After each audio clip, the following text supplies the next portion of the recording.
Hello. Doing my Broadway con run through today. So I haven't done this now in probably 2 years. So I was out of the country last year. Couldn't do my normal makeup stuff. So I don't know if you guys saw the stories from yesterday, but I'm glad that I did the run through because all the latex got all jacked up at some point in the last year or so while I was away, and opened it up last night and it was just garbage. And so the prosthetics look like garbage today, but it's okay. I got more on the way. Welcome, Chris. Glad to see you here. I got a list of questions and stuff from people that have submitted, so I'm going to answer those in a bit. Just waiting for more people to join. So what's going on with everybody? Anything new? Anything exciting? Got any New Year's Eve plans? I should go out like this for New Year's. Just kidding. I am not going to do that. Not at all.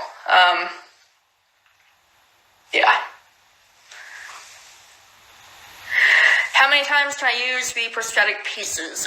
Honestly, if I'm careful about it, I could probably reuse them. No, sorry, just got a text from work. But really, they're more or less designed just to be used the one time and discarded afterwards. Again, you could be... Glad you're here, Chris. You can potentially, like with latex, like slip latex prosthetics, which is just the liquid latex that's dried, not the foam latex, which is more delicate. You could definitely use them probably twice or even 3 times, but for me, I think they only look good really the first application. Pretty much after that, they look pretty trashy. So, and the reason for that is because, like, if I'll do a little awkward close-up, you really want that really smooth blend into the skin. So the more you try to reuse a prosthetic, the more the edges are going to get jacked up, and they're just not going to go down correctly, and then you're going to have a more and more obvious edge. So best thing to do with prosthetics is just use them one time and toss them, and that's kind of why I do. It's just a really easy slip, which is just the liquid latex put into a mold and dried. They're very cheap to produce, very easy to produce, and so I don't feel bad at all about just using them one time and then off they go. Another question, do you sell your masks? So I don't actually make my masks. So this one, maybe if you're all curious, I'll go up and get the longshore mask, but this is the one that I got from an artist friend of mine several years ago. It's a Broadway mold that he based it on, and it's more like mid to late 90s on Broadway, which is my favorite era for the masks. I just think that they're better designed, and they look a lot better. So, he did this for me. It's vacuum-formed plastic. If you want to know more about it, check out my website. I have a whole page on how to make a mask, the different techniques that you can use if you want to go all out and build a vacuum-form machine and do it in plastic like we're actually done on the actual stage show masks. You can. And here's the inside of it. It's lined with leather. This is piano wire. And if you've ever worked on pianos, you know they're a pain in the ass to manipulate. But it's got wire all through the over the eyebrow and across the side, and that's to help give the mask some stability. So it is bendy, so it has a little bit more of a frame that way with the wire in it. But no, I don't sell them. If you're looking for a good mask, Longshore Masks on Facebook makes them, and I'm actually thinking about running upstairs and going to go grab it if you want to go on a journey with me. Just compare the two. But he does a great job. He does them in the same style, and that they're vacuum-formed plastic. He puts a piano wire in them. If you ask him, he'll line them with leather, and he'll paint them up for you too. So the Longshore Masks is the way to go. I know there's some other folks that are doing some mask sales, but I'm not sure how good they are, as I've not seen them myself, and Justin has sent me a couple of masks already, so I like what he produces, I mean, for, 90 or 100 or whatever bucks, it's a great option for you. So, and they're gonna last, and they don't look cheap. So, yeah, yep. You know what? Let's just go. We're going for a walk. Stay. We're going for a walk. I'm just gonna go get my longshore mask out so you guys can actually see it. And so I've got the Claude Rains mask, and I've got one of his Broadway masks. So he actually did a mold. This is my house, by the way. It's nice. He did a mold. I believe his wife actually sat through that. So it's a smaller mold, more or less designed like for females. So it's great because our features are generally a little on the finer side. And so this is his Broadway Phantom mask. Set you guys back up. So it's a longshore, and again, it's designed to fit on a smaller female face. So that's what that looks like. Got a little bit more pink in there than I would probably love, but otherwise it's a pretty decent mask. Painted well. And then for comparison, here's my number one. That's what they look like. Pretty cool, right? So, yeah, I know Phantom Guru has been making some, but last time I knew, I think he was doing them out of resin, which is fine, but resin's really not the way to go, and it's also not what they use on the stage show.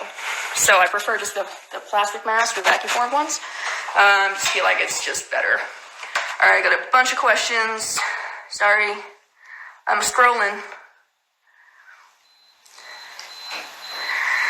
Yeah, so my mask, Ginger Opera Ghost, to answer you, it's definitely in that kind of Kevin Gray, Hugh Panaro mask. I think it's actually based off a Hugh Panaro mold. So, that's pretty cool. Yeah, would it? Okay, nope, hit the wrong button, sorry. Johnny asked if it's a good idea to go as the Phantom to Comic-Con, and yeah, it totally is. It's a great idea. I know Comic-Con is more, geared toward the comic book type stuff, but you see,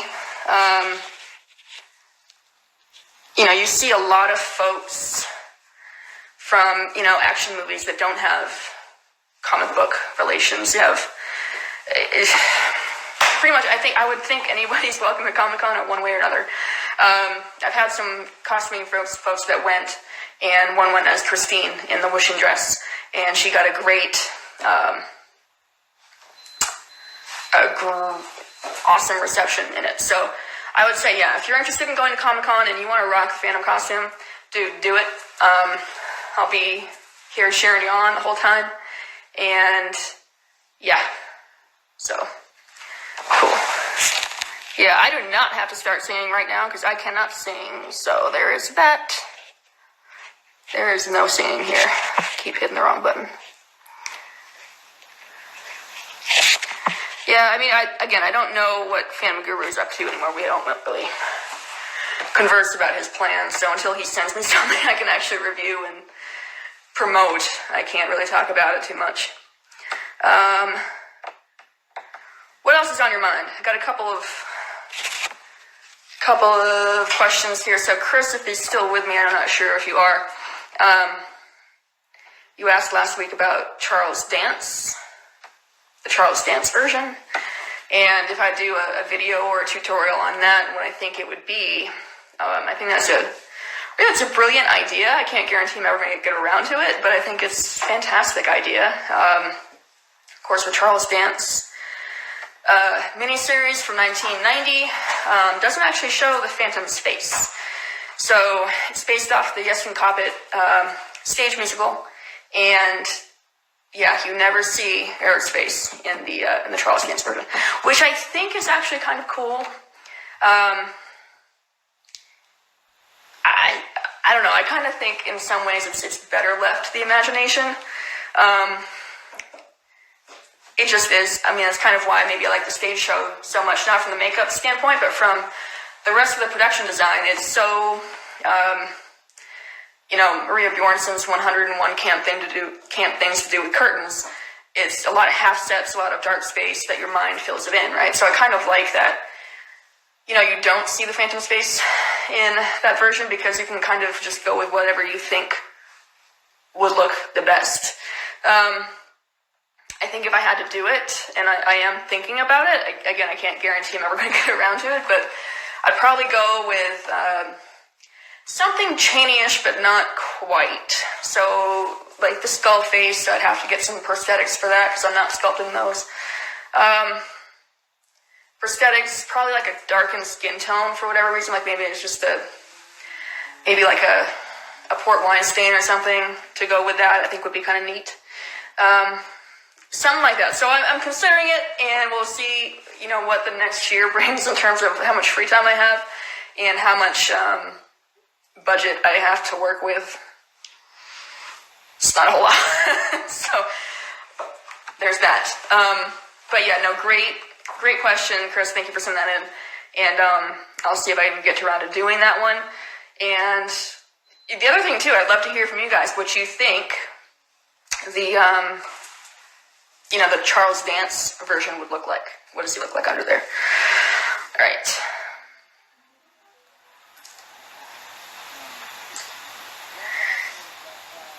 Yeah, how about instead of texting, you either shoot me a DM or, hit me up on the email. It's phantom@phantomonabudget.com. And I'm super happy to take a look at your makeup and look, if you want suggestions, I'll give suggestions. If you want a thumbs up, I'll give you that. But, definitely hit me up, shoot me a link or something, or just send the photos in a DM or email. Very happy to take a look at that and go from there. So that's open to everybody. I do that all the time and always happy to do it. It's fun. I'm a nerd. So it's probably implied, so I'm standing here looking like this in full evening dress at like 3, 4 o'clock in the afternoon, just for fun, on a Monday.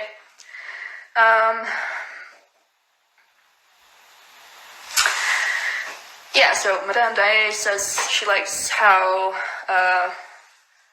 Urine 007, who I love, draws him, and I think that's probably a pretty good, it's kind of the direction I'd like to go with that one, and then see if I can put my own twist on it somehow, because I don't really want to just copy her work, but I think that's a great interpretation of it, so he could definitely look like that. Okay, so Eric, the Phantom Carrier, okay, so I guess that person does a good Charles Dance makeup, so I'll go take a look at that after this, go from there. Chris, you got all the good questions today. What about the mask design for the Broadway doesn't speak to you the way the 90s does? Oh, God. You just started me on like a rant, right? So, my table is still covered in makeup, so the 90s mask, I like it because, one, they don't custom make the masks to the actor's face anymore. They have a stock selection of molds that it might be, it's like 3 or 4 or half a dozen, I can't remember last time I talked to Rodney, so it's been a while. But they have a handful of molds that they can work with, and then they will tailor it to the actor's face after the fact. But back in the 90s, they were still making these to each actor's face. So as a result, I feel like the late 90s back, they look so much more tailored. And I think they were cut better too. Justin did a great job of replicating kind of the modern Broadway mask. So first off, the eyebrow on the 90s mask looks more defined and not as obnoxious as the current Broadway mask. I'm not trying to flip everybody off, but there you go. It's just, the current ones have a very prominent eyebrow, and it's not even like a good expression. It's just kind of there. This one I think is just badass looking. So between the fact that they don't tailor them, and they don't custom mold them anymore to each actor. To me, is a huge thing, and of course, just the eyebrow design. I think they tend to be a little bit cut a little bit higher on the forehead than they used to be. So, yeah. But this is definitely like my favorite, and this is why, you know, I love the longshore mask. I take it with me sometimes, and I rock it from time to time, but for me, I mean, this is my go-to, and always will be, because I just love it, and it just is so much better. And just in terms of design, and that's not Justin's fault, that's Broadway now versus Broadway 20 years ago. 20 years ago. I feel so old. I'm old. But yeah, so I could go on a huge rant about masks all day, every day, probably. Maybe not. Trying to think. So we talked about Comic-Con, we talked about mask styles, we talked about Charles Dance. I think Jim asked me about airbrush. Do I use airbrushing for the makeup? And I don't. I would love to. Airbrushing would be 1,000 times better than what I do. But again, I have to balance the whole cosplay and makeup thing with the 18 other hobbies that I have. So I don't have an airbrush. So I usually, for this makeup in particular, I go with, because it's a latex prosthetic, I have rubber mask freeze paint that I use just for the latex prosthetics. So here, and on the bottom of the lip. And that's because then I don't have to screw with the castor sealer and everything like that. Yeah, so it's rubber mask freeze paint on the right side on the prosthetic, and then the cream makeup on the left. And that's probably because, as much as I love the special effects makeup, I think I really love just stage makeup, and cream makeup's a big part of stage makeup. So, man, I think airbrushing would be better. I do have alcohol activated makeup, but I apply it usually like either with a brush, whether I'm like stippling it on or I'm, you know, doing that. Yeah, so that's me. I haven't gotten super, what's the word? Sophisticated with the makeup, only because, again, like I would love to get into making positive, negative molds and making foam latex prosthetics and silicone prosthetics and all this other stuff, but I just don't have the time and I just don't have the money. So I do what I can with what I have. And, all right, John asked, okay, so, and that's how I started, was just stuff that I had in my house. And then a tiny bottle of that awful rigid collodion, which is somewhere hiding around here somewhere, trying to get me. Yeah, so I think it was rigid collodion that first year, and like whatever eyeshadow palettes I had sitting around. Didn't go super great. I don't know if you heard that story. If you want to know it, I'll tell you. But yeah, that was bad news. And from there, I finally just started buying like special effects gelatin and some cream makeup and stuff that actually is a little bit more suited to this. Thoughts on the differences between the London and Broadway Phantom faces? Generally prefer the London one, and only because I feel like Broadway in general uses just a lot of purple and red. And I like a little bit of red, but when it's almost, it just feels like it's just a lot of purple and a lot of red. So, yeah, so definitely I prefer London. It's a little bit more kind of on the brownish palette, and I just think it looks a little bit better, but it's no dig against Broadway at all.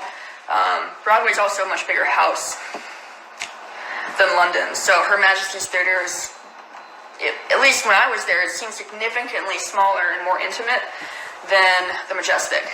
So like when you talk about makeup design, you have to think of that too, and I can see why you want to make the Broadway makeup bolder, because it's got to play to a much larger house. So you have to, some person sitting in the back row of the balcony has to be able to see that there's something going on here. Maybe it's not like super detailed as you would get in the front row, but they have to at least be able to see like there's something going on way in the back. And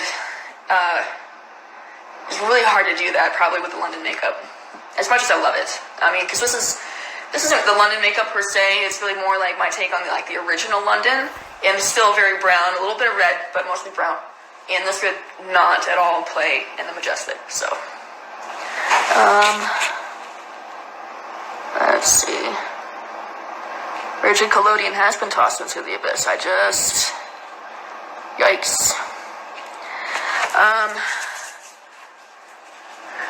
Chris going for the hat trick.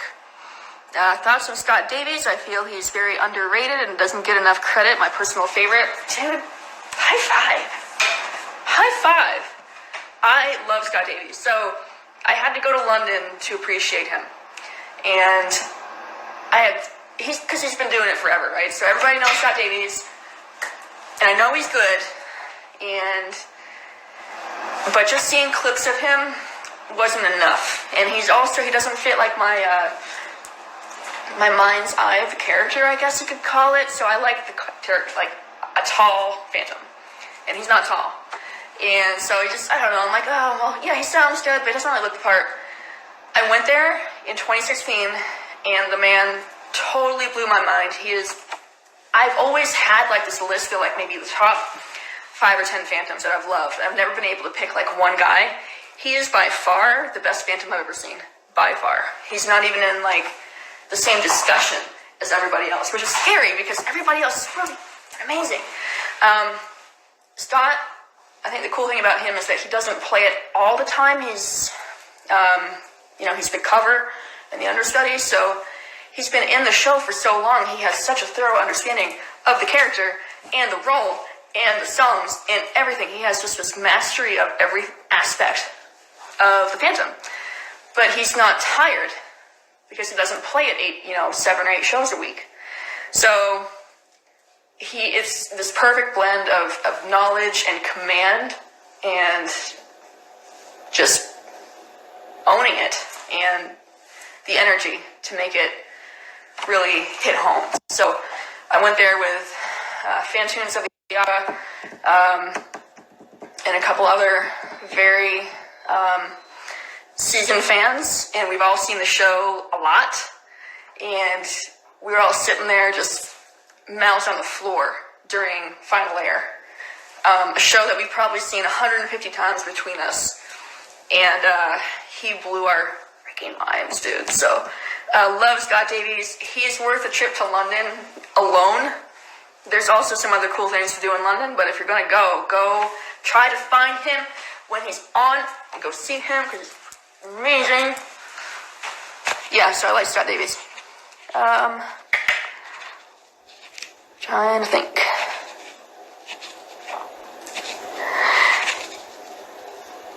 Yep, so we just got done talking about the Charles Dance situation. So I've been asked to maybe do my own take on it, and I'm just talking to folks about what I think it would look like, maybe what it might look like.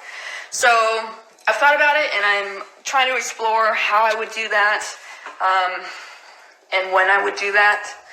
So maybe sometime this year I might take that on, maybe next year. But yeah, I've thought about it a little bit lately, and I think it would be a really cool idea. All right. I love that you guys are all here and you're asking questions. You're making me so happy, like I didn't get dressed up for nothing. Thank you for participating. Oh my god, that's my desperate laugh. All right.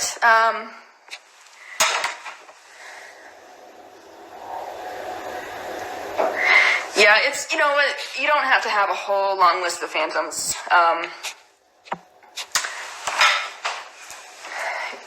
To appreciate the show, love the show.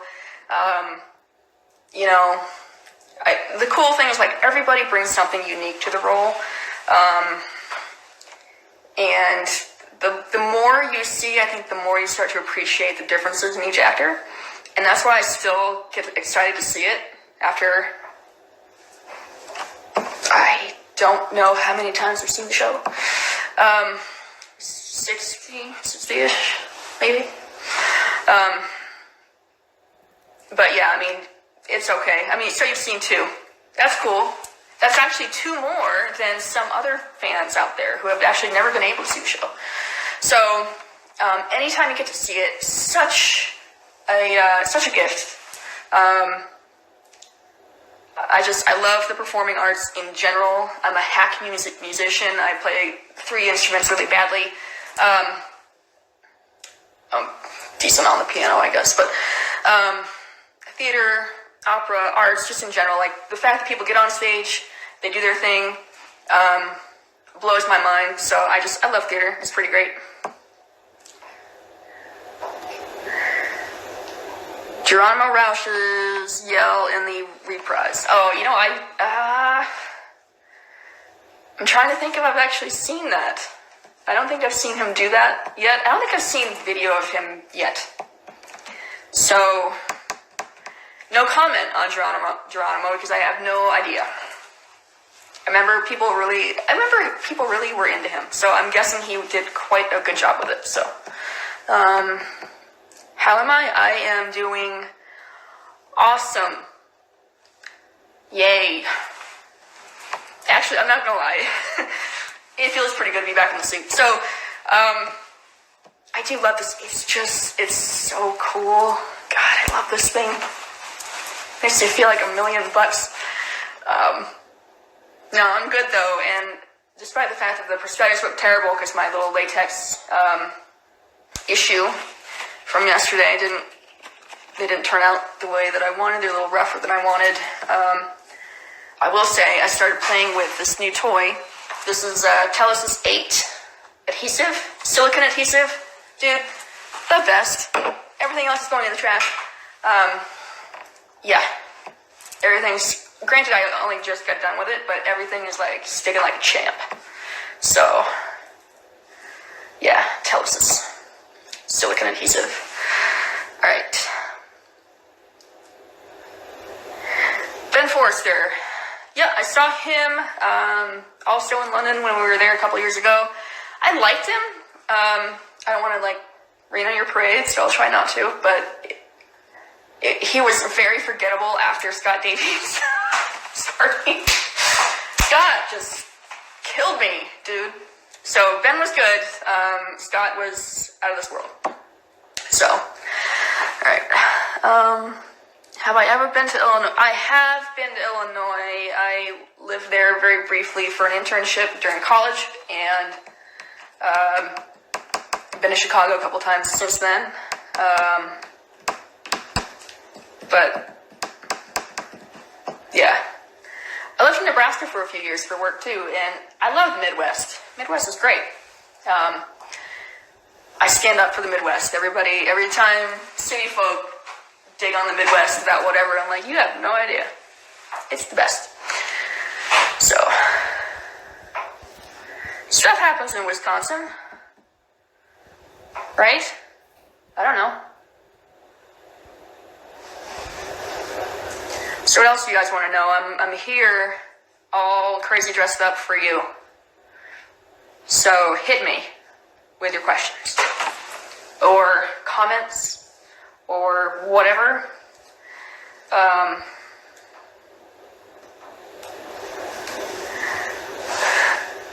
Nothing.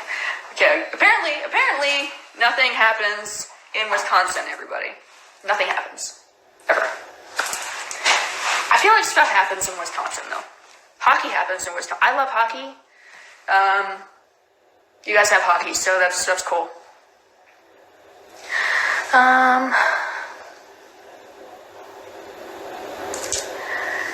Oh, really? Burrito, really? Alright, he said sorry, I'm gonna scroll and not hit the wrong button again. Looked at recent pictures of a London production, and it looks like they're phasing out the bottom lip piece. Thoughts? Oh, that would make me sad. I have to suffer through it. They should have to suffer through it too. I know it can be a real pain in the ass, honestly. And depending, because it's totally different. Like usually, like when I'm walking around a con all day, I'm not working that hard physically, so I'm not sweating that bad. Hello, everybody who's joined. So I can't imagine the ass pain of running up and down stairs and all over the place in costume and makeup, singing, and everything that the Phantom actors have to do. So I imagine they probably sweat it off like crazy. And I know there have been some pretty spectacular stories about the rubbery lip thing coming off on Christine actresses during the kiss, and just a whole lot of craziness. So I can see why they probably want to phase it out. I really wish they wouldn't, because I feel like, I don't know. So I kind of like a little hint of something being wrong, right? So here you can see there's a little something wrong with the situation. It's not totally okay. It's not just, hey dude, there's a reason why I'm wearing the mask. So I kind of like a little hint. I feel like if they took that away, you wouldn't know. I mean, yeah, I'm ranting now, but long story short, I'd like for them to keep it. But from a practical makeup artist standpoint, I feel like I totally get it. It's a pain in the ass. And even this one, if you really want to know, if you want like story time with Phantom on a budget, this has historically always just been a pain, even for me to keep on when I'm not. And I'm not running around and doing all that singing stuff. So, you have to be very careful like how you do the lip prosthetic and where you put it. Because if you put it too close to that part of the mouth that opens and shuts, it's just going to pop right off. So you have to be extremely careful at how you place it. But, yeah. Look, though, I have a hard time if they just got rid of it. But I think, to be fair, I think the Australian productions didn't use it either. So I'm thinking like the Anthony Warlow days. I remember seeing pictures of him, and he didn't seem to have the bottom lip. So, I mean, it wouldn't be the first time. So, all right.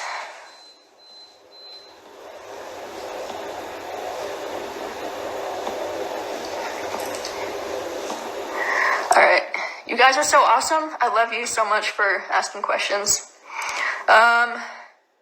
Chris asked, what do I think of use of the light blue contact? I think the contact is awesome. I think for a stage situation, I think it's useless, because beyond maybe the fifth row, no one's going to know that you're using a contact. So for those who don't know what he's talking about, historically, how it first started was Michael Crawford wore a white contact on the right side, just to kind of heighten the fact that this is like bad stuff.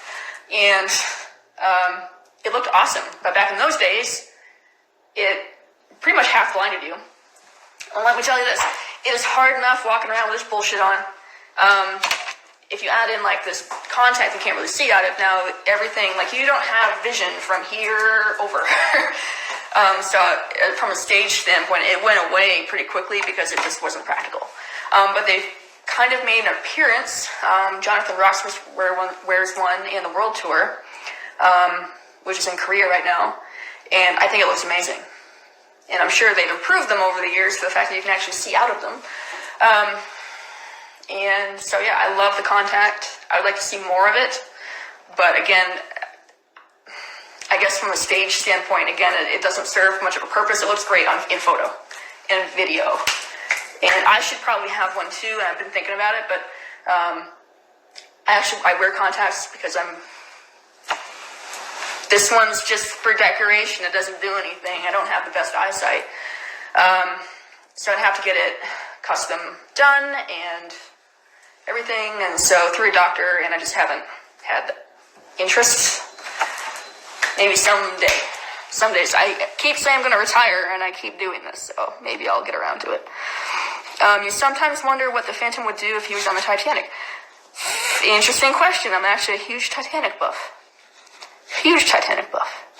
I've got Titanic stuff on my walls upstairs. Alright, Ginger Upper Ghost wants to know how tall I am. I'm about 5'6". I might look taller or short depending, strictly based on who I'm standing next to, and sometimes I do that very strategically. Yeah, I'm not tall. I think by female standards, I'm about average, maybe on the tall side of average. But yeah, as dudes go, obviously 5'6" is not tall. So, yep. So for photo shoots, very strategically choose who Christine is going to be, or whatever. I'm very lucky that my Phantom Posse, I think I am just slightly taller than my Phantom Posse. So that's good. Makes me look better. But I do like a taller Phantom, so this is what I have to work with, 5'6". So, alright.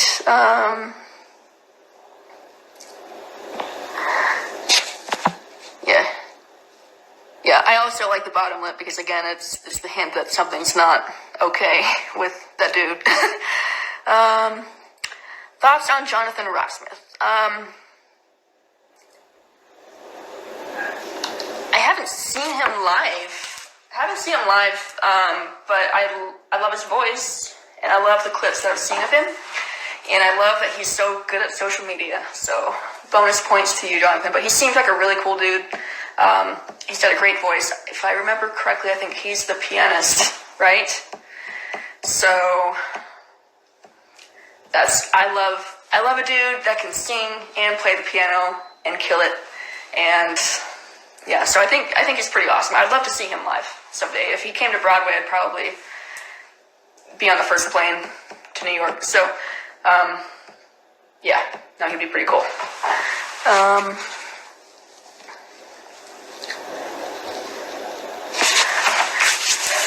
Yeah, no, I'm not retiring anytime soon. I keep saying that I'm going to, and I'm not. I just don't. So, I'm just going to stop saying it. But yeah, no, come to Broadway Con, or really don't have any plans to go anywhere else right now, but Broadway Con, get photos. Lots of photos.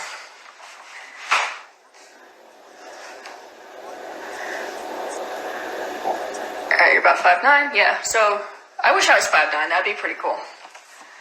But I'll take 5'6", could be shorter. So.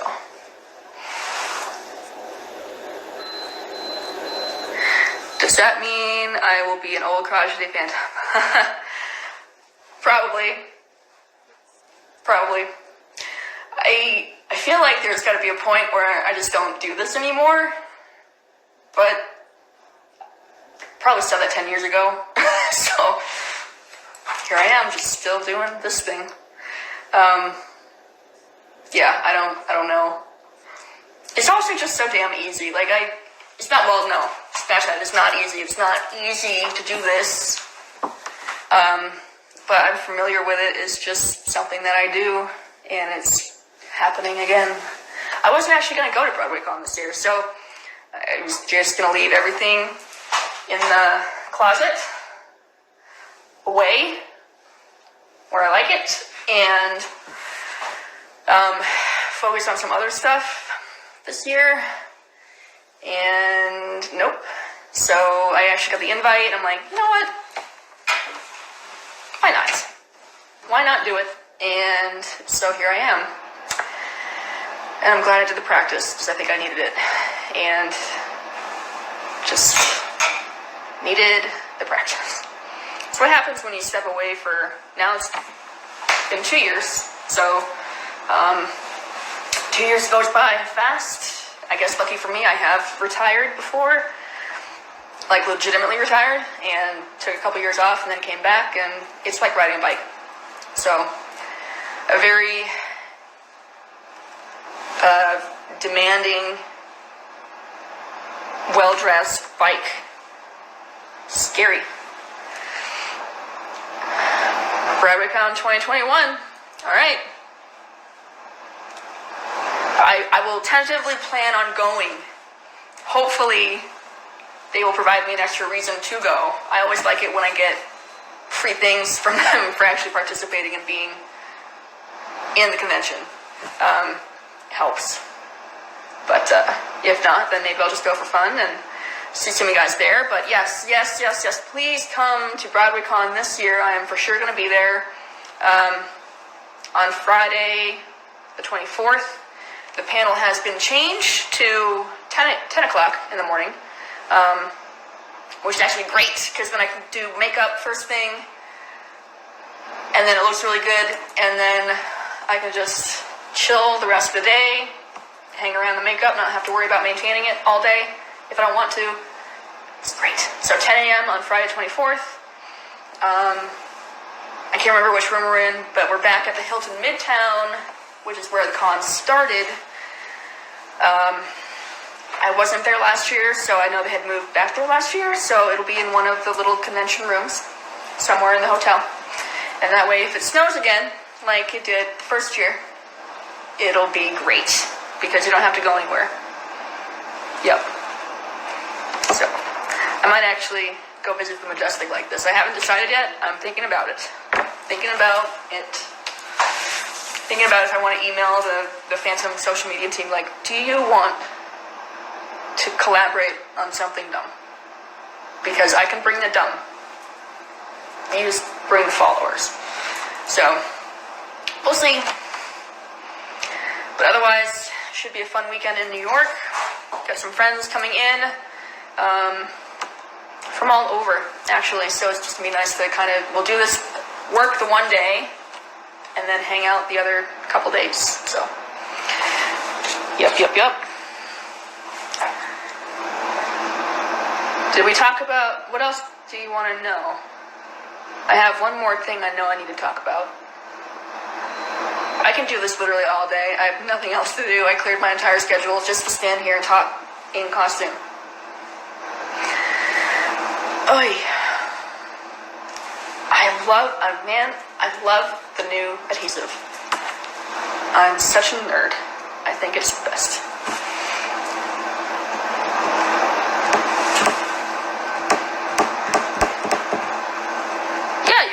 You talk to your friends. If your friends are going to be at Broadway Con, but you're not going to be at Broadway Con, have them come up to me, take a picture, do a little video message, or do something.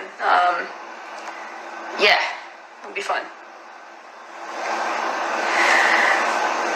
The swishy cape is not with me right now. I keep meaning to bring that back from New York. So it's with its creator, Viscountess New York City, or NYC. If you haven't seen her page, go check it out. She's an incredible designer. It's her cape, actually. I just keep borrowing it. And she's been trying to sell it to me forever, and we never seem to actually get it right. So, but this year, hopefully, it'll come back with me. But I'm probably not going to wear it at the con. So if I wear the cape at the con, I have to bring my hat. And screw the hat, man, because that I have to take out on the plane. It's just one more thing I have to take on the plane. So probably won't see the cape at Broadway Con this year, but I'll probably ship it back so I have it here with me. But yeah, it's a great cape, and she did a great job on it, and it's very squishy, and beautiful, and perfect, and everything. So hopefully that'll come on back with me after the convention this year. So I used to have, no, I sold that one. Right? I had another one that was my first replica cape that I had done, I think, in 2006, 2007. God, I'm old, man. But yeah, I think I had sold that to a fellow cosplayer at some point because I was using the Viscountess cape, so, which is just the most perfect cape in the world. Viscountess NYC. Check her out. She's pretty great. What else is going on? Not much.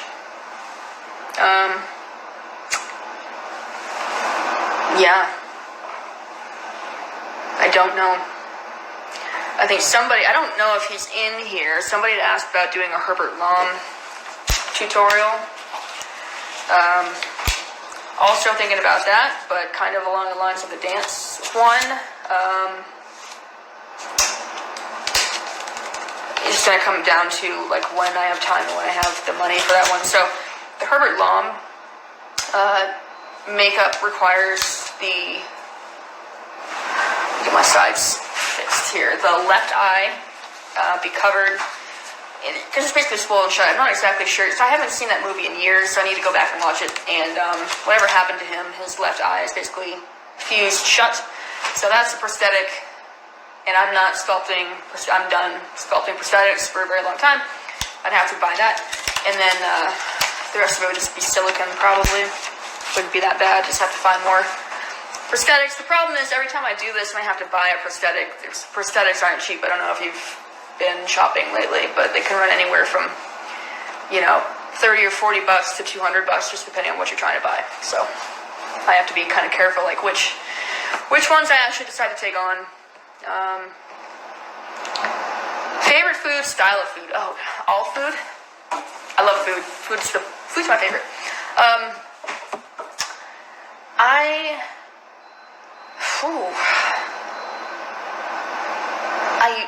I'd say I'm not a fan of Indian food, and I'm not a fan of really anything hot and spicy. I don't mind a little kick, but I mean it needs to be like really mild because I'm a wuss, and I don't want a lot of too much kick, I guess. So literally anything. I was in Okinawa last year, and I got hooked on Okinawa soba, which is kind of like ramen, proper ramen, not the crap that comes in the bowl that you microwave. But it's so much better than ramen. But I can't find Okinawa soba anywhere here. So now I'm sad. But no, I love lots of other types of food. I eat almost anything. I'm pretty easy. And, food is my favorite. Hello, welcome. Yeah, Viscountess Darcy's pretty great. She's got a lot of resources on her blog, and just cool knowing her and being friends with her because she started where she started. Now she's doing incredible work on Broadway, and it's just really cool to see your friends kind of go on and do really cool, awesome things. So I love her. If you haven't been to her website lately, go check it out. It's pretty great. And yeah, so I haven't seen her in a year and a half now because it's the last time I was in New York. I was in New York for a friend's wedding, I think in May 2018. So, yeah, so it's been a while. We're getting the gang back together. It's the other reason why I'm excited about Broadway Con. I work the one day, but I have the rest of the week to hang out with my crew. So, I'm super stoked for that. Some good ones. Hello and welcome, everybody.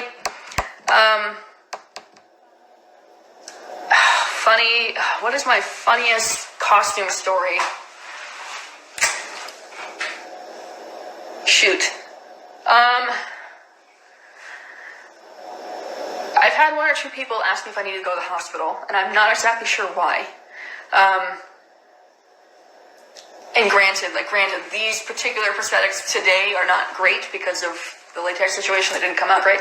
But usually when I'm on my A game and they come out the way that I want them, this doesn't scream trauma makeup to me. So I don't know why I'm being asked if I need to go to the hospital.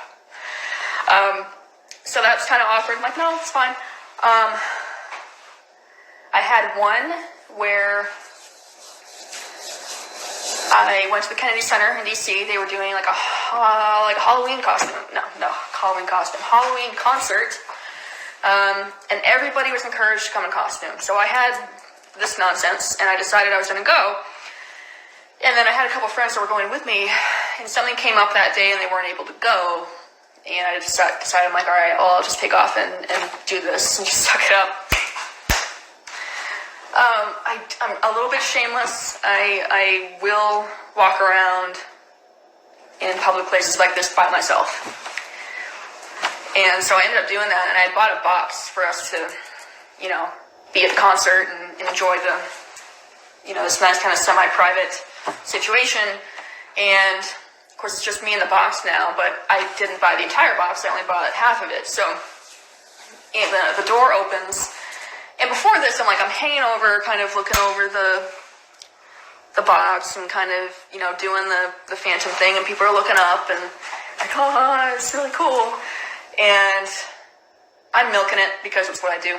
And I'm having a good time until the door opens behind me, and this poor little 4-year-old and her mom walk in, and they had bought the other couple of seats in the box. And I just mortified because I don't think I was wearing the mask at that point. And yes, keep box 5 empty. There's a reason why he kept saying that, because when it's really freaking awkward when somebody else walks in and they're not expecting this, you have to be prepared for this. So I just remember I turned around and like the kid's face, this is really more awkward than funny. Yeah, the poor kid. She just kind of like clung to mom for a while for the rest of the concert. I tried to stay like kind of just in my own little corner over there, and I felt really bad. I don't remember that the mom actually ever said anything to me that day, which is, looking back on it, it's kind of weird. Like, I'm not intentionally trying to scare your kid. This is a Halloween costume concert, so oops. Other funny story, well, that's more tragic than funny. There are a lot, and I'm just blanking on them right now, honestly. Probably, I love being in the hotel where the convention is, so I can go use my own restroom, because it's really awkward when I have to walk into the women's restroom looking like this. I like to think I do a halfway convincing makeup. Yeah, so that's every single time that's awkward, but usually just head down, keep on walking. And I guess the nice thing about this costume is that I don't get like some other costumes, like the folks who do like the Heathers cosplay, right? The Heathers musical, short skirts, that kind of thing going on. I don't have to deal with getting hit on in this costume at all. So that's kind of nice. Not going to get hit on at all, ever. So that's good. I think whatever. Why am I blanking on this? I have so many. I've been doing this for so long. I have a funny story or two. Had some drunk dudes in Vegas who were just super excited about us. There's a cosplay group walking around in Vegas during I was either during 2009 Fans Week or the finale at Vegas. We all got out there and did a costume night, and we're walking around the Venetian, and we had a fan club. We had just a drunk off their ass fan club. Really excited about life, about costumes and makeup and Red Death and the whole thing. So, yeah, good time. No, seriously, when I think of the other funny stories which will happen as soon as I get off of this topic, I'll go back to that. But yeah, I scare tiny children unintentionally, which is great. Scrolling back through. Thoughts on the score for Love Never Dies. I think the score is fine. Angela Weber writes some good music. The stuff that he actually writes that he doesn't copy off of somebody else. I was watching the Mendelssohn Violin Concerto earlier, and I'm listening, and I'm like, God, that third movement sounds really familiar. And I'm like, yeah, because it's in an Angela Weber show, which she's done a few times. So, wouldn't be the first time. No, I think the score for Love Never Dies is fine, other than Bathing Beauty or whatever that song's supposed to be. That is a travesty. The score, the music, it's nice, it's lovely. I think if that show just didn't associate itself with Phantom, it wasn't some disfigured dude who had lived under the Paris Opera 10 years earlier. It was just like some weird love triangle story. I think it might be not actually an okay show. It's just weird. It's just weird. But yeah, nice music anyway. Yeah, man, Heather's cosplay is serious. Like that's some serious hounding. I felt bad because one of my gang will occasionally cosplay Heather's, or at least used to, and it's really uncomfortable. I feel like, just stop, society, just stop. It's rude as fuck. So.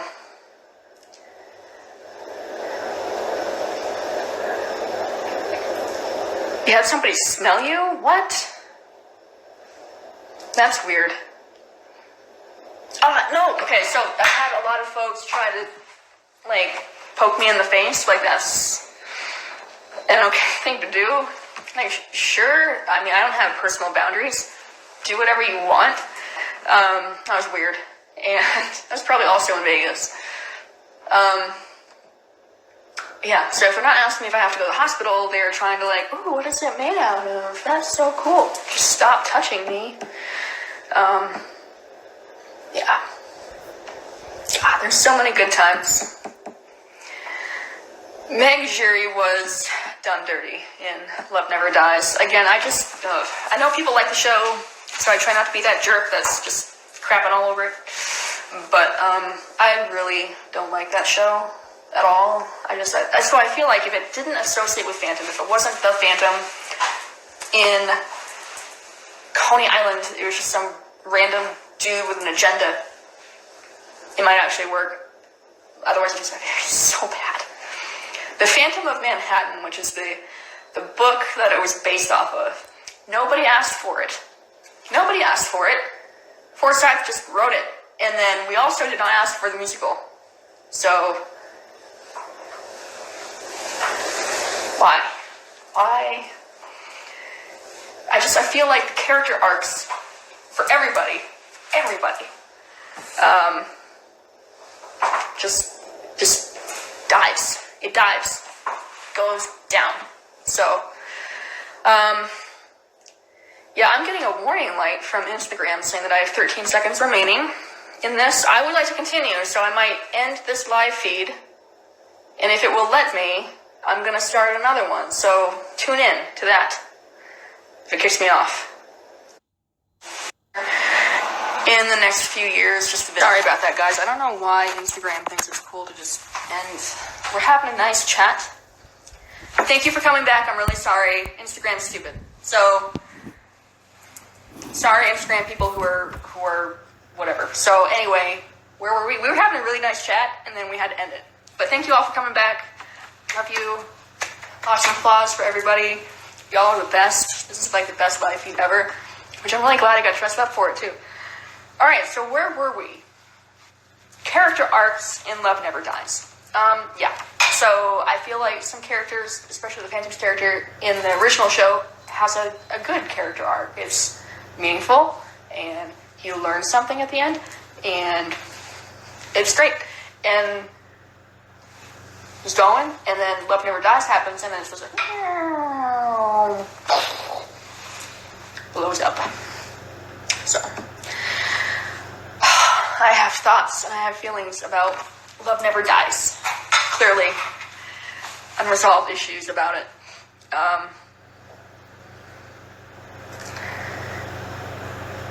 Was it to spite Sarah Brightman? I thought that they had worked that out, and they were friends now. But I guess, if you're gonna spite somebody, that's one way to do it, is write a shitty musical. Sorry to anybody who likes Love Never Dies. I feel like such a jerk. Yeah, so.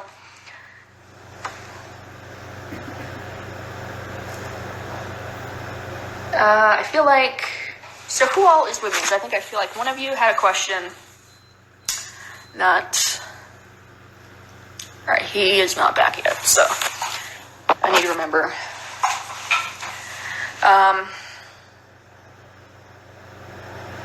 Yay, live stream.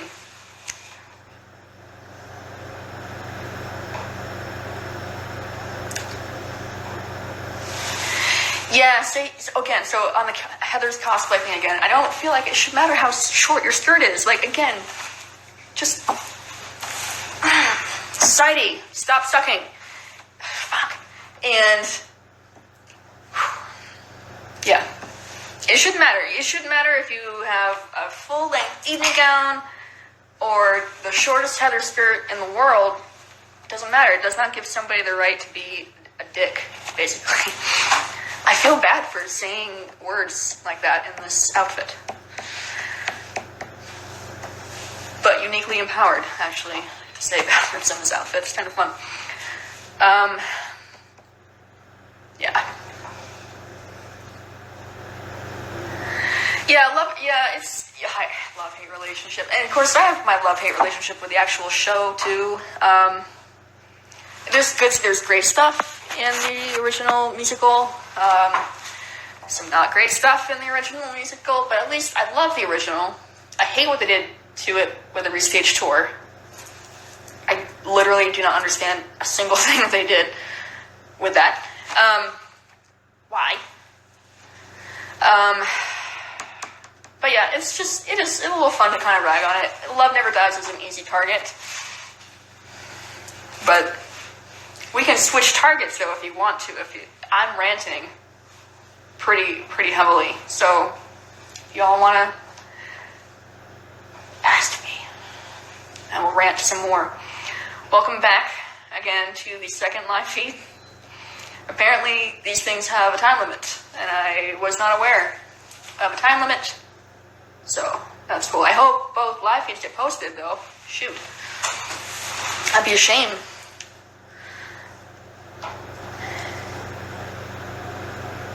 Yeah, so the restaged national tour, I'd say I would agree it's low budget Phantom, but even worse. God, I just have so many feelings about that show. We might have to come back to that real fast. What are some things that I dislike about the original show? Of course, I said that, and I'm going to have a problem coming up with it.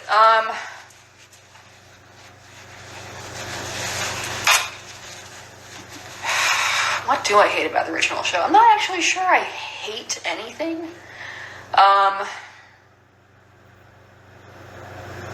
Of course, now I'm completely blanking on it, like I've never seen it before. Let's come back to that. Come back to that. I'm sure I can find something. What could I find? I hate little details like how certain productions tailor the Phantom suit. I hate how certain productions.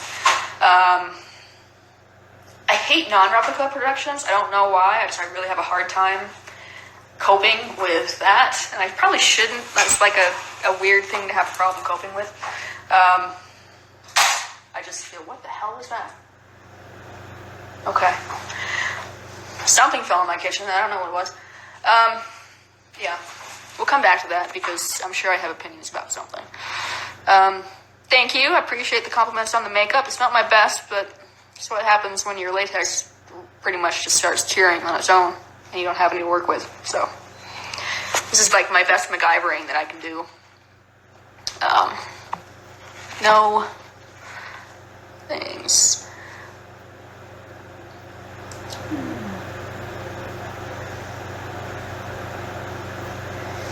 Can you be in my live? You are in my live. I don't understand what you're asking. I'm not Instagram savvy, so I guess I don't know. I have no idea what I'm doing. I just know live, story, and not live story. That's all I know. Very, very basic that way, I guess. My tie is not straight.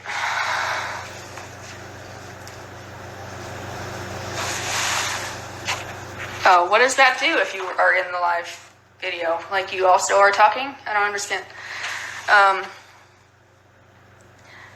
So you don't like how Christine leaves the Phantom.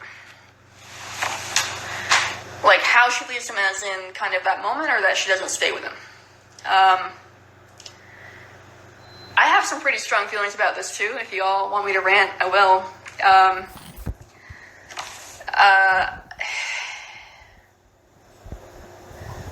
She made the right choice. Period. Dot.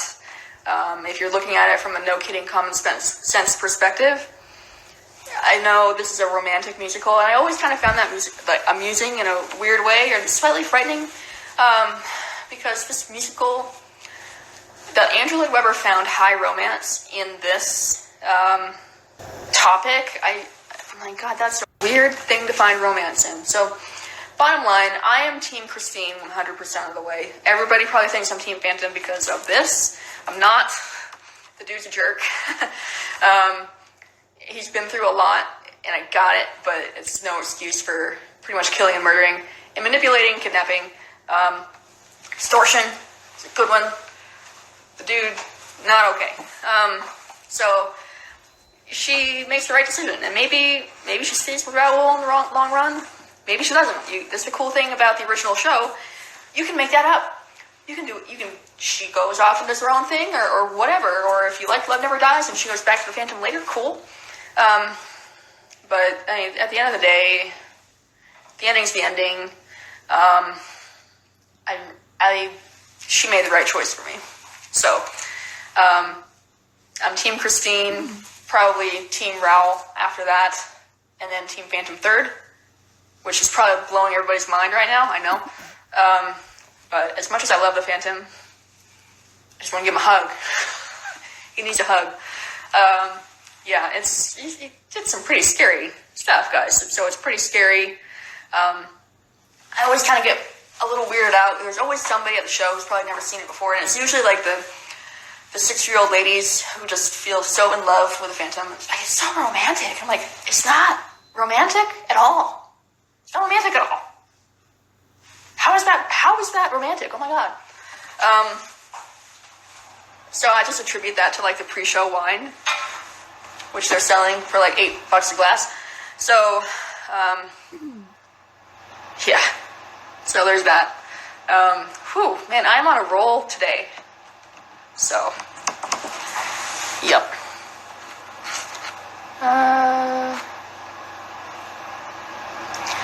Not a fan of Christine having dark hair. I respect that. She really should be blonde.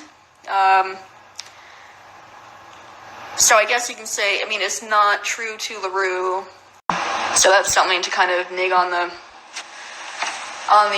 stage musical about, is because it's not, it's just very much its own thing.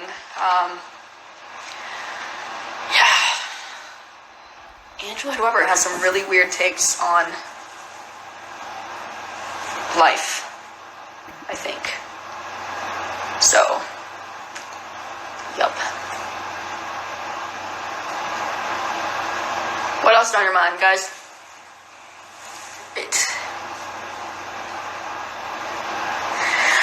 So you feel Love Never Dies would be better with a smidge more reworking to the whole let go and love will return. Yeah. And this is the part where, like, it gets to be whatever you want it to be, right? That's the cool thing about, you have, like, your own ship, you have your own opinion on stuff. My opinion is I think it should have ended where it ended with the original musical and just let it go. But everybody has a different take on the story. Everybody has a different, opinion and a different wish and desire. And I think that's the cool thing about theater, that you get to kind of, whatever you think it should be, it should be. That's pretty cool. Yeah, again, like, I really feel like it could be actually a really cool show if you took the Phantom aspect out of it.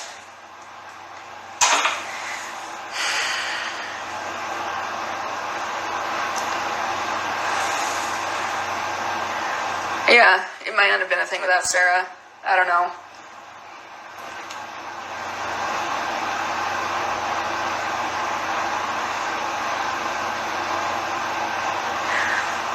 I agree with you. So I feel like, thank you very much, and good comment. Thank you for joining. Yeah, I agree. I wish Claire Moore had had a shot at being the Principal Christine, and God bless Sarah Brightman. I actually met her, got to hang out with her for about 5 minutes, and I was totally normal, did not fangirl. But I don't love her Christine, and I would have been really interested to see more of Claire Moore, and know more about Claire Moore, really, in general. But it was Sarah's show, and she did a great job with it still. Like, I can't sing, so I can't criticize anybody. But Claire Moore would have been really cool to see. I agree with you. Thank you for coming, everybody, whoever's still with me. Thank you for staying.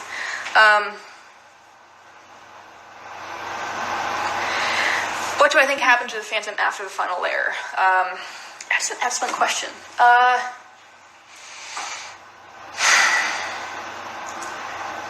I think the realist part of me thinks he probably kind of pulled a Chaney. Well, the original Chaney, not the one that actually got in theaters, but the original ending of the Chaney film, where he basically dies of a broken heart. I think that's the poetic ending for it. But at the same time, I can kind of see him going off. I feel like he'd be if people would just kind of accept the situation, he could probably really contribute to society in many different ways, which I believe he did do earlier on in his life. I feel like he could probably still do a lot of that, but whether or not he actually does, I'm not sure. I think I kind of like the whole goes off and dies of a broken heart thing. That's very sad.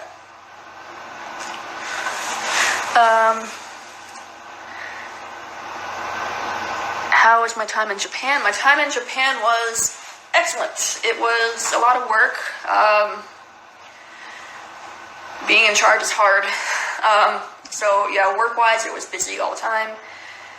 And a lot of growing opportunity professionally, but also Okinawa is so beautiful. So I wasn't in mainland Japan. I was south. It's about a 3-hour flight south on the island of Okinawa. And if you have ever had the chance to go there, go there. The most incredible beaches. The people are fantastic, and you can navigate around perfectly easily. Most people speak English to some degree, so it's just lovely. I loved it. I wish it was closer. If it wasn't a 12-hour flight over the ocean, I would probably go and visit often, but I think I will try to get back there in the next few years just to visit some folks and hang out and actually vacation there. So that's the one thing I didn't do the entire year was actually take a vacation. So, oh well.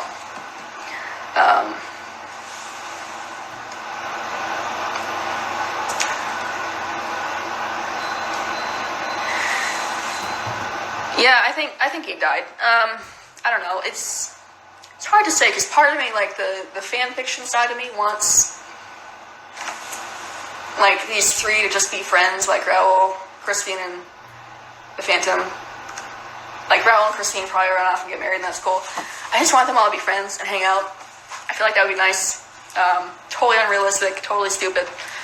And but yeah, I just like, man, I'm just saying, Paris Opera. I mean, if you hire the guy and you make him like your artistic director or whatever, sales gonna go up.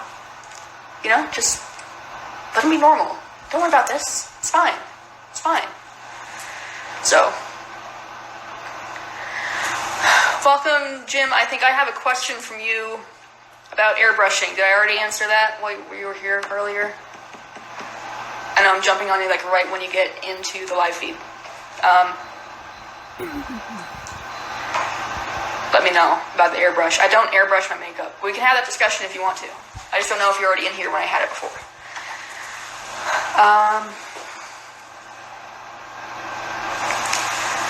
What, this isn't that? I don't think this is that bad. It's a little obnoxious to look at first, but I think once you get used to it, it's not bad. I mean, there's so much worse. So much worse. It's not bad. It's just some gnarly looking skin on, like, tiny bit of his face. It's fine. Yeah. I don't know. I feel like Robert Englund would have a hard time. His face looked pretty gnarly. Let's see what else everybody has to say here. Talkative crew.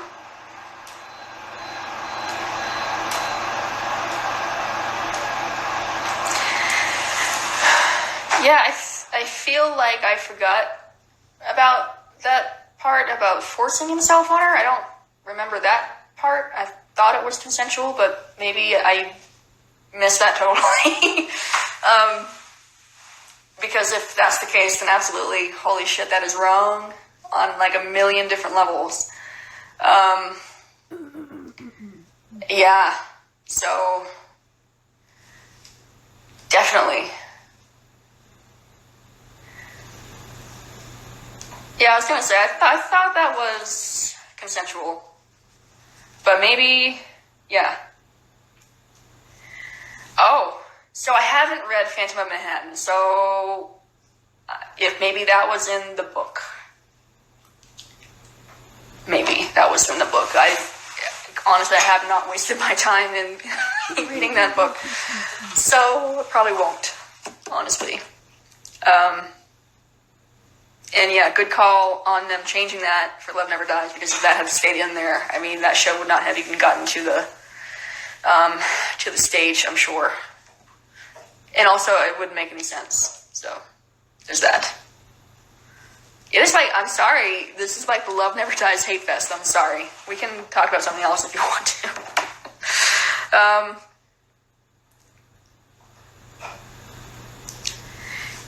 Yeah, so let's off of Love Never Dies. We're done with that. Let's talk about the restaged tour. Get myself ready, because this is going to be a good one. I hate the restaged tour. Hello, welcome to my rant. You picked a good time to join. I don't hate the cast that I've seen. The cast that I saw did the best with the pile of garbage that they were handed. And I just feel like the restaged tour is change for change's sake. Now, I also understand the fact that Lawrence Connor, who is the director, I know you're sending me a request to be in my video, but we should probably talk about that offline, maybe for next time. We're just going to do this for right now. Yeah, Lawrence Connor, I wouldn't want to be in his position because, I mean, think about it.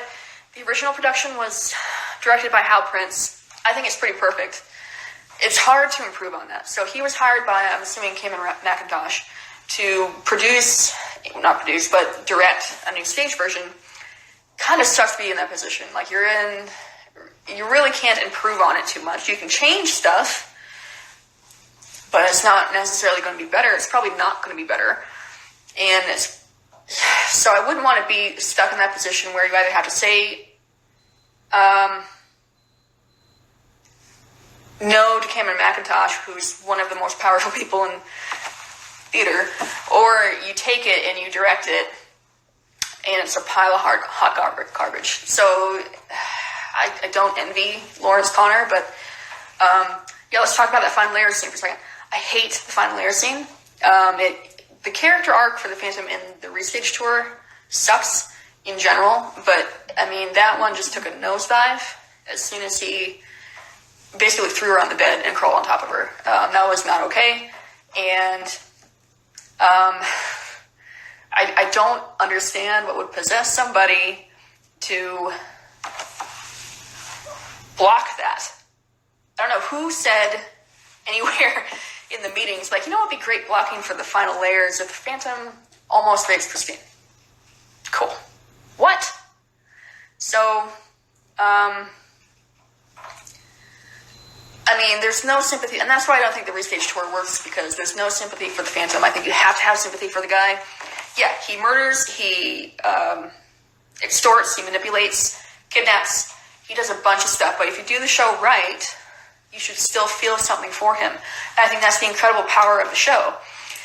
You shouldn't like him at all, but you do. Not in that version. Man, I hated the guy. So I'm like, screw him. Light his whole lair on fire. I don't give a shit. And yeah, I mean, that alone, that one bit of blocking alone completely ruined the show. Never mind the fact that the Raoul that I saw sucked, because he was the most egotistical pile of shit, just behaviorally, that I've ever seen in the role. And I'm just looking at the show, and Christine's got an asshole on this side and an asshole on that side, and I'm like, maybe just don't choose either one of them, because they both suck. And then the show doesn't work at all, because there's no love triangle. So, yep. So that was my rant. Man, now I feel better. Yeah, and the rest of the restage tour, I'd probably say, like, it's just busy. It's a lot. And I think going back to Maria Bjornsson's half-set design, where it's a lot of black, a lot of empty space in the original production, your mind will fill that in. But usually in those situations, there's a lot of other stuff going on stage that you need to be focusing on.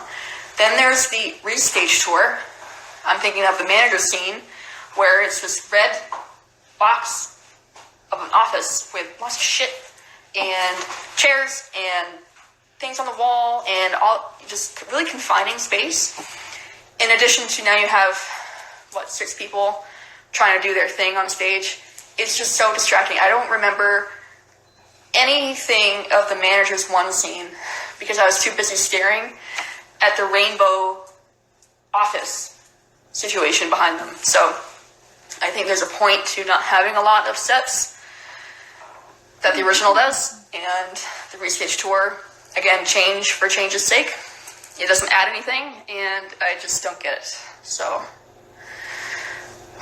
yeah, getting it all out today. Yeah, I saw the restaged tour live because I had been told by some fans on Tumblr that I wasn't allowed to have an opinion on it until I saw it. So I did. I ponied up the cash, and I saw it in Washington, and did not really enjoy myself, honestly, but I did it, and I saw it, and again, the cast, no issues with the cast except for Raoul, who I know who it was, but I'm not going to say his name, and, yeah, so, now I have an opinion on it because I actually paid money to go see it, so, suck it, Tumblr.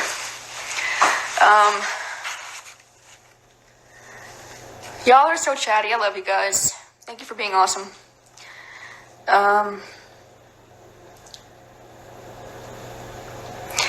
Yeah, the stairs and the restage tours scare me crazy. Like, so I'm worried that somebody's gonna die. And yeah, it does take forever. It's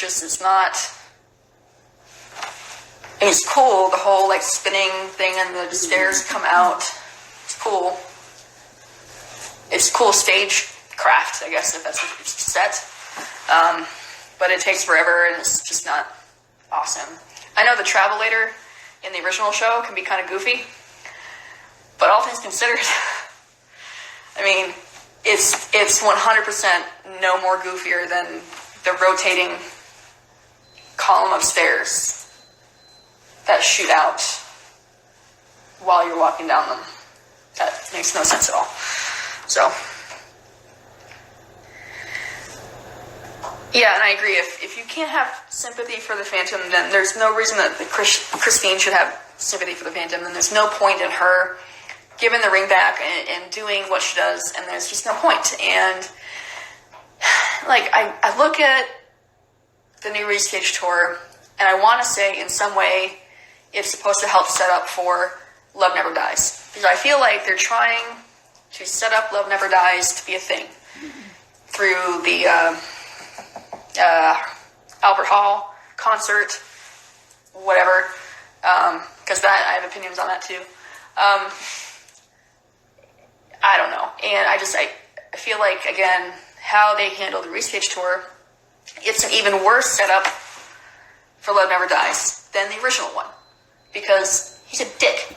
So there's no reason to even go back to him at all, because he's a jerk. Yes, it is closing, and I'm 100% okay with it. I'm sad for the folks that were on the cast and crew, but it's, man, if we're going to have a tour, just have the original tour. Let me tell you, existential crisis when the third national tour closed down in 2010. So, it's not okay. That was hands down my favorite production of the entire show in the whole world was the third national tour in the U.S., which ran for a couple decades. And I had, some acquaintances which turned into friends in the cast, and it sucked so bad. So, there's that.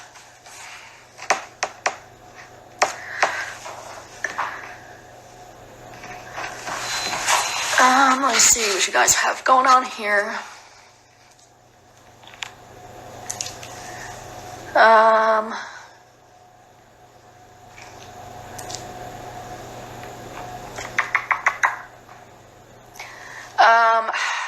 The Restage tour, I saw Chris Mann. So, that was good. He didn't do badly at all. He was too nice, if anything. I think he was vocally, he was just too sweet.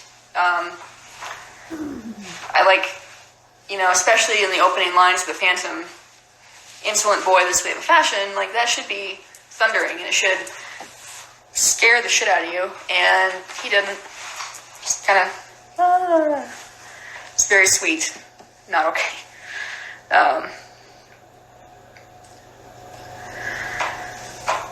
Yeah, I would like, maybe if they give it a rest for a year or something, and then bust everything back out from the Third National and just launch that again, that would be great. I feel like actually Chicago would be a good launch point for it. I mean, have it sit down there for 6 months or so if there's a ticket sales for it, and then from there, off it goes. That's how I would do it. Or San Francisco, historically, has been a big Phantom town. Or even Toronto. I mean, shit. They had theirs for 10 years. So, yeah, I mean, I would like to see that. I think there's demand for it. I feel bad because people who are seeing the restaged tour think that's what it is. And like, it can be so much better. So, it probably lines up a little bit more with the movie, though, I'm assuming. I think there were parts of it that made more sense if you'd only seen the movie, the 2004 movie, which is no longer the worst Andrew Lloyd Webber musical movie. Thank you, Cats. So there's that. That's good. All right, y'all. What else are you wondering?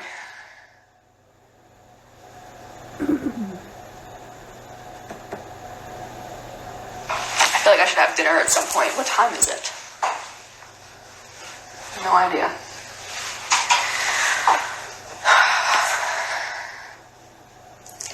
The 2004 movie is 100% more bearable. I have not seen Cats, and I do not intend to. At least not until it's probably on streaming, and when I will watch it at home with probably a glass of bourbon and enjoy myself, because I've heard it's a trip.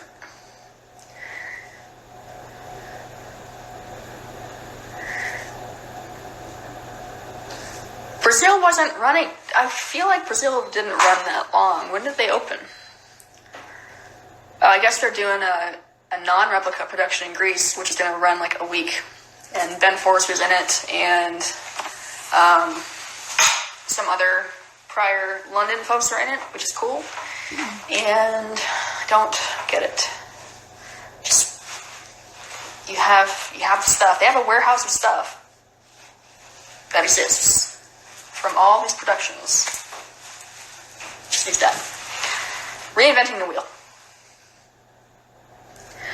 I will 100% not dress up as a cat. So, funny story. I feel like Phantom might be the only Lloyd Webber musical that I actually like. Evita's okay. I have tickets to Jesus Christ Superstar next week, which I'm probably going to trade in to get another ticket to Anastasia, because I don't want to see it. I don't need to see Superstar. I don't get the hype with Superstar. I never got the hype with Cats. I've tried to watch Cats so many times you don't even understand. And failed every single time. I like Mr. Mistopheles, and I like Stimbleshanks, and every other song, I just want to kill myself. So, I will say the one good thing about Cats is that the Jellicle cosplay that I see at Broadway Con is outstanding. So I love the cosplayers. I just don't get their musical. It's fine. But people see this like, oh, you love Andrew Lloyd Webber. I'm like, I don't really. I don't. At all. A little bit, but not really. I don't get him. I'm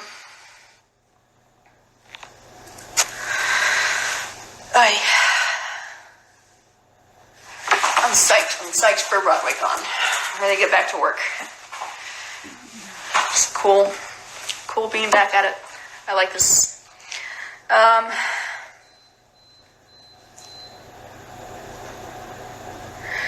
Song and dance, yep. I tell you, here's a list of musicals that I would like to see back and stay. Number 1, Allegiance. If you haven't seen that because it only ran for like 5 minutes on Broadway, I feel like every American should have seen Allegiance. Incredible show. That's the only show that's had me just uncontrollably bawling, just uncontrollably weeping. This was a hot mess after that show. Like, my friends consoling me, uncontrollably upset. And powerful, too. Like, it tells the story of the Japanese internment camps in World War II here in the United States. We don't talk about that shit, and we need to. So I feel like, again, if you don't talk about history, if you don't learn from history, you're going to repeat it. And look what's happening. So Allegiance is very important, and it should be back on Broadway permanently. Once. I love Once. I love Once. That's a beautiful show and very simple. Memphis was fantastic, and I would love to see that show again. I saw it on tour. Blew me away. That show is incredible. What else?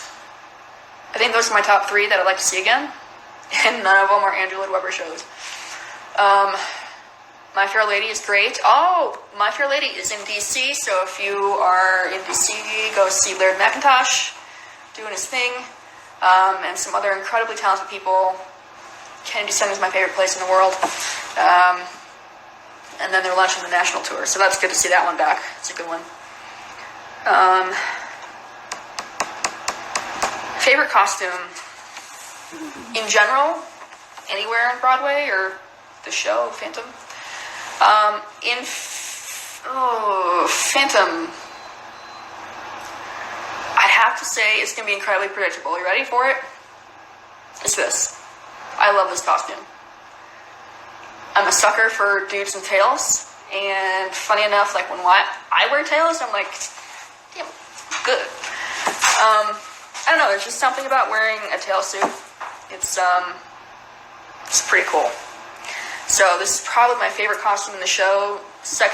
Close second would be the rehearsal dress that Carlotta wears in the second act, the red one. Love that one. Wishing gown is a favorite of mine.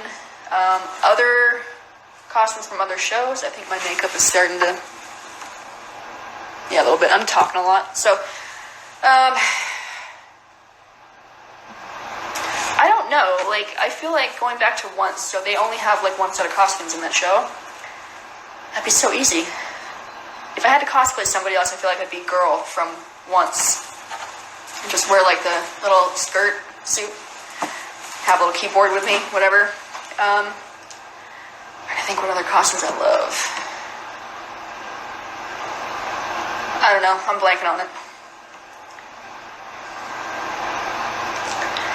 Tail suits are the bomb. They are fantastic. So, this one. Yep, that's a somewhat awkward shot. Sorry. So this one, I love it. It's great. And Enchanted Sea Studio built this in 2015 for me. She's got, I don't know if you can really tell, she's got this pattern material. So the actual stage coats are made out of this pattern silk. This isn't it. This is a very much cheaper pattern fabric that we found. But it's got this very distinct silk pattern to it, and they're extremely expensive, like $10,000. So this one was kind of a nice budget situation. So she had this fabric sitting around. I'm like, you know what? Do you think we could do a Phantom tailcoat out of that? She's like, why not? Let's give it a shot. So, but yeah, no, I love tail suits, and I love... Raoul has some pretty good tail suits in the show as well. You can't really see them because, again, there's just a whole lot of black in that show. It's hard for stuff to stand out, but that's why, like, the Phantom suit is made out of that pattern silk. Raoul's coats are they're not pinstripe, but they have this up and down stripe pattern to them, which if you're up close and you actually touch them, they're super awesome and beautiful, beautiful coats. So, yeah.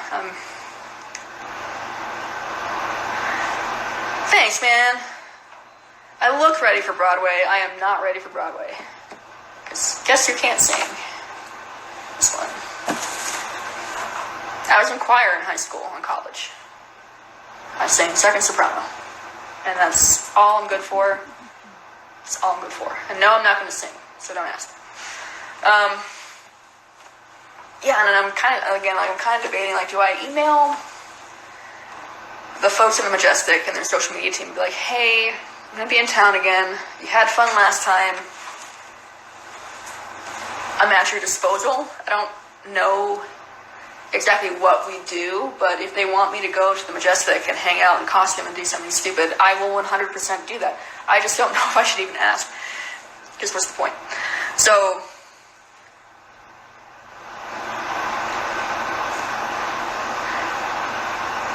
yeah, sing for me and I'll pose for you, and that's all I'm really good. I'm really good at posing. I've got the poses down. When you get a bunch of picture requests, that's kind of what happens. You get really good at just doing the posing thing. So that's what I did. But yeah, no, that'd be cool. Again, come to Broadway Con, guys. I'm going to be there. Hopefully I'll be there next year as well. We will see. We will play that one by ear. 1 year at a time. So.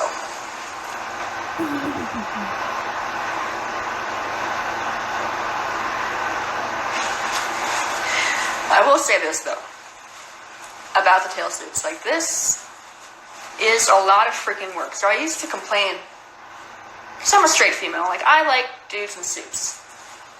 It's my weakness. And I feel like this should be more of a thing, more often. And I know now why it is not. Because they are a huge pain in the ass, and not necessarily comfortable, depending on your situation. So there's a whole lot of dressing and undressing. There's a lot of clothing in general. And there's not, like, this is actually, I think as tail suits go, this is a pretty comfortable one. Shoot. But I'm not sure I want to, like, live in this every day. So I get it now. Just saying, girls like dudes in suits. Guys.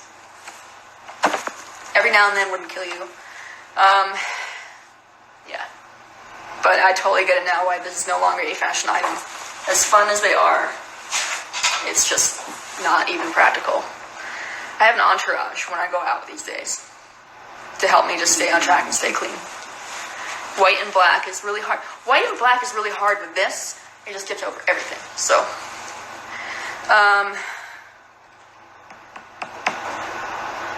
yep, Broadway Con is in New York City. It's being held at the New York Hilton Midtown Hotel.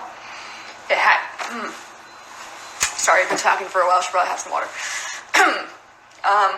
It started there, and will probably, well, I had gone to the Javits Center for a couple of years, and now it's back at the hotel. So actually, it's better at the hotel, because you can stay at the hotel. Who snagged rooms? I did.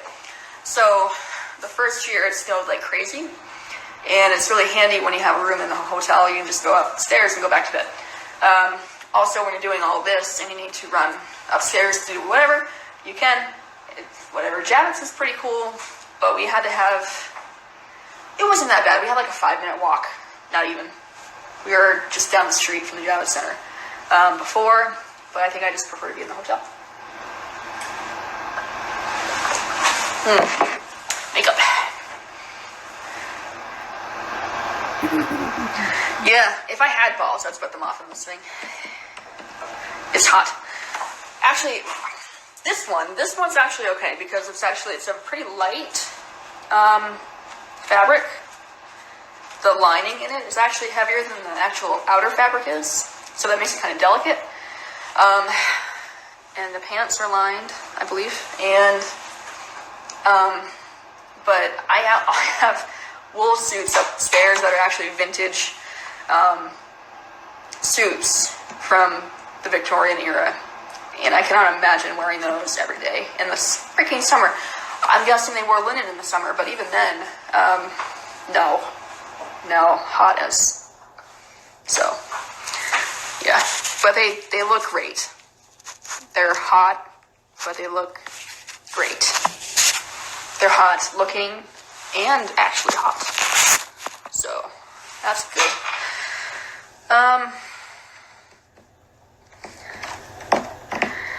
Freddie Hill from My Fair Lady. It's a good one. All right, Burrito, thank you very much for joining. Thank you. We appreciate you hopping in on the chat and being so active. And I'm probably going to have to wrap up at some point here too, but I'm not quite ready yet, so we'll keep on chatting if you guys are. But thank you. If anybody has to leave, thank you for joining. Yeah, My Fair Lady, I would like to see that, only because I haven't seen it in a couple of years. I think the last time they did a national tour was when I saw it. It's a great show, a good, just classic musical. And just get makeup all over the sleeve, so that's good. This is why I have an entourage and assistants to help me stop making things dirty, and also help me remember to eat and drink water and just in general. So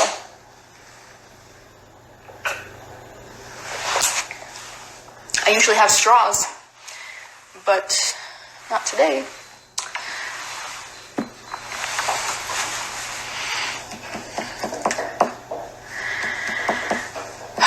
So what else? What are you curious about now?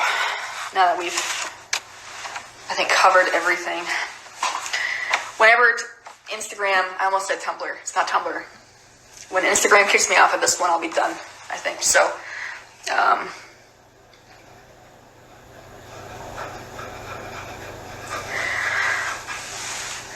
yeah, I love Jeremy Brett too as Sherlock Holmes. So I used to be so into that series when I was younger. I still am. I think I have the DVD somewhere. So I just haven't watched them in a while. But no, he was my favorite Sherlock. Benedict Cumberbatch is pretty good, but Jeremy Brett forever. So staring at Christine outfits, huh? How did the wig untangling go from the other week? Did that go okay? Yeah, his Sherlock is pretty cool. It's fantastic, in fact. I need to stop reaching over by the makeup area. The makeup is right here. And it's currently all over my table. So, oh no, your rig... Is it actually ruined? Because that would be terrible. Wigs are a pain in the ass. I'm using my old one today, which I think is going to go with me to New York, because I think it just, the other one needs some thinning out and some work, which I just straight up don't feel like doing. So the old one is going, and it's getting a turn at Broadway Con. So at least I guess that's one benefit of having more than one, is I have the choice now. Yay.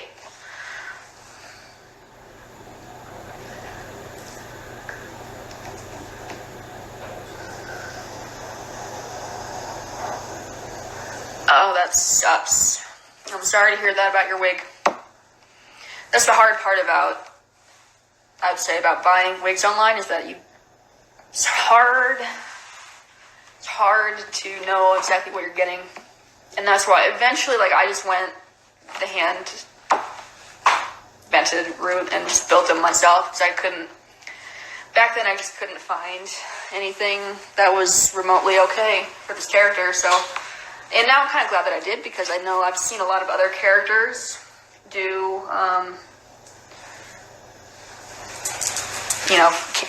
other cosplayers try to get Phantom wigs or Christine wigs or whatever, and it can be just a real giant pain in the ass. Yeah.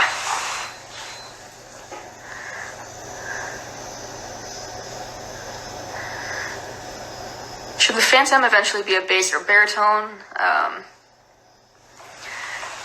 Basses are cool, dude. I have to say, you guys do some pretty cool stuff, but I like him as a tenor, personally. Ideally, you have somebody that has either, traditionally, how they cast it is either it's a baritone with a good tenor range, or a tenor with some baritone, kind of bridging. And I like it better as a tenor who can do the baritone range, a little bit of the baritone range. I've seen some really good baritones. I'm not sure how. You'd have to completely rewrite the show for it to be a bass, and honestly, I hate to say this, it's probably going to offend you. I hope I don't offend you. I don't know how that would sound with a bass, honestly. So I think basses, the cool thing about them is they really provide the foundation for other things to work off of. I'd be very interested to see how that would sound if you had somebody as a bass. Yeah. But no, yeah, to answer the question, yeah, I'm totally in the opposite end of the spectrum. I like a tenor. I would think that the character, not the actor, but the character, I in my mind's eye, has like crazy range, like full up tenor range and baritone. I mean, like crazy. I keep talking about how amazing his voice is and how unique it is and how kind of superhuman it is. I would feel like he would have that crazy range, vocal range, to do both. So that's me. Welcome everybody. I don't know how long this one's gonna go until Instagram kicks me off, so we're gonna keep talking anyway.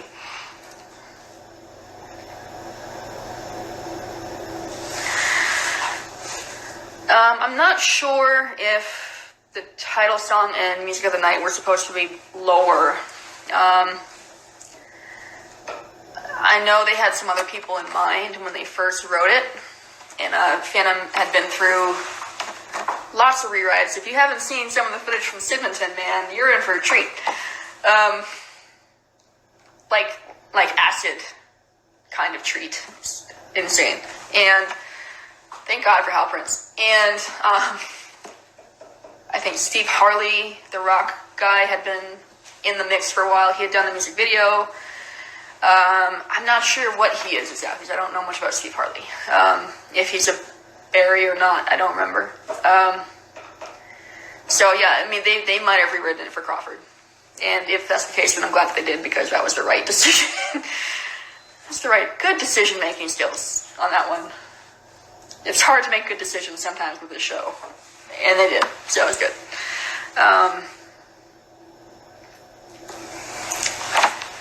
Yeah, and I think also depends on who's actually singing it, because you do have baritone phantoms. They will cast baritones as phantoms, but they have to have a stronger upper register.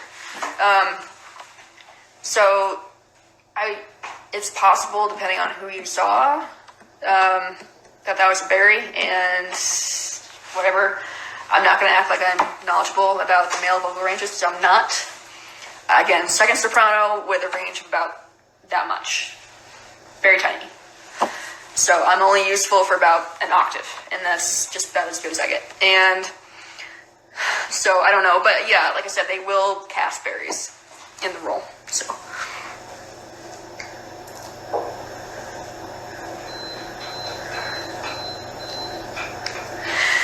yeah, I'd say Steve Harley's not the right choice for the role. I was watching the Behind the Mask documentary, I don't know why, a couple of weeks ago, and I forgot how much he rants on that one. So he's still got unresolved issues about not being cast in the actual show. But I'm glad, because he's just so wacky. Just that video is acid trip. Like a bad one. And it also just the way he sings. I think how he pronounces stuff is just goofy in that context. Maybe it works really well for his rock band, not so much for the show. So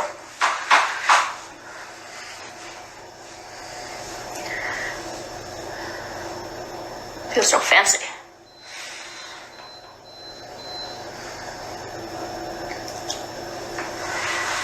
Alright, so we're down to 2. I don't know why I picked this up just now. I feel like I'm going somewhere, but maybe I'm not. Go over here. What else do you guys want to know about whatever?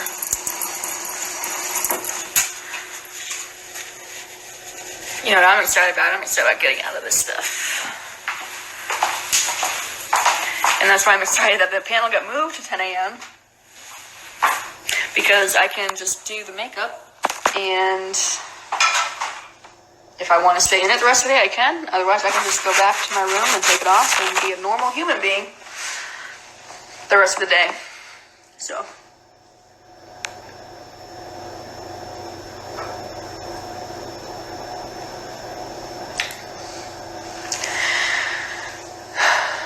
Well, that's good. Steve Harley isn't, like, resenting Crawford. That's nice. Crawford was the right choice for the role. I mean, hands down. Yeah. How was my holiday? Didn't have one. It was great. Yeah, I don't really celebrate the holidays. It's kind of a long story, but I had a wonderful day off. I spent it with my horse. We had a nice ride. I slept in, and I got my plan together for this. And like I said, you're gonna do it. Go get your stuff together. So, that was my holiday. It was perfect. So.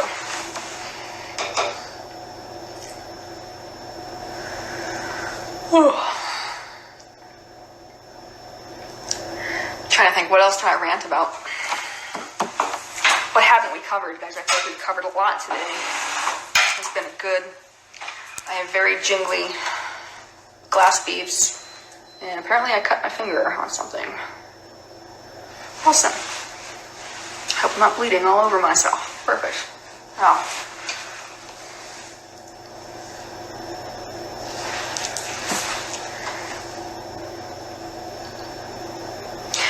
Thank you for saying that about my horse. I love my horse. I gave him his own Instagram account finally because I felt like I was just, for all the people that only follow me for this, I feel like there's just a lot of horse stuff on the IG. So I moved him over to his own account. He's great. He's a super duper boy. And, yeah. So the horse stuff is, and that's honestly, like, that's why I don't do this very often, because all my time and my money goes toward the horse, which people don't understand. But yeah, he's my kid, and my number one love in life, and that's pretty much how it is. So. But thank you for saying that. So I appreciate when people appreciate the horse stuff. Yeah, Crawford was definitely the right choice, and I don't think I've seen some others who have him. Maybe I have. I don't remember if I did. But I did actually, so funny story, I got to go see him in The Go-Between in London, was the play that he was doing, musical, and he was excellent in it, and got to meet him afterward, so fangirl moment there. So we actually kind of felt bad because, of course, he was being mugged at the stage door afterward, and we felt so bad. We're like, this is our one shot. We're not coming across the Atlantic Ocean again anytime soon. And I think he was being super, super awesome and gave us the photo op, even though he probably should have just said no.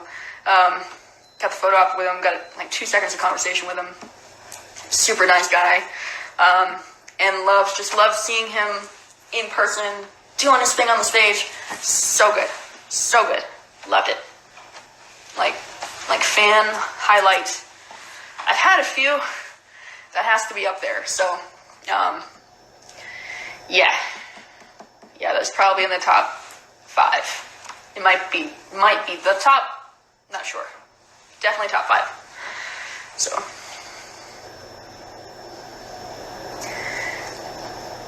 We tried to keep the fanboy and fangirlingness down, but we couldn't.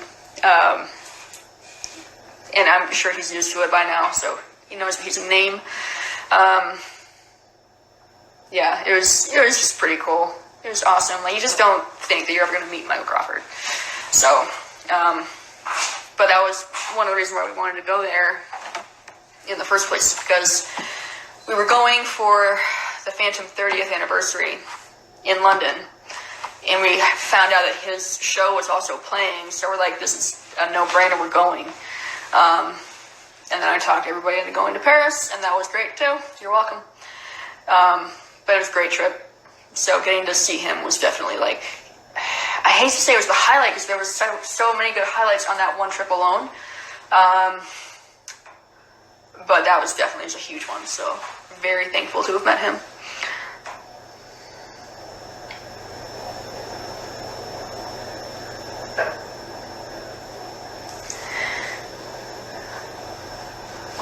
He was very patient. Like, we did talk to him a little bit, and I honestly, like, looking back, I have no idea what the hell we talked to him about. But he was super patient, and his driver was clearly there. The car was waiting. And driver was kind of in a hurry, but he kind of got through his whole line of people and still made time for us at the end of it. And so lucky. We were the last photo opportunity before he was whisked away into the car, so got lucky. But it was pretty great. So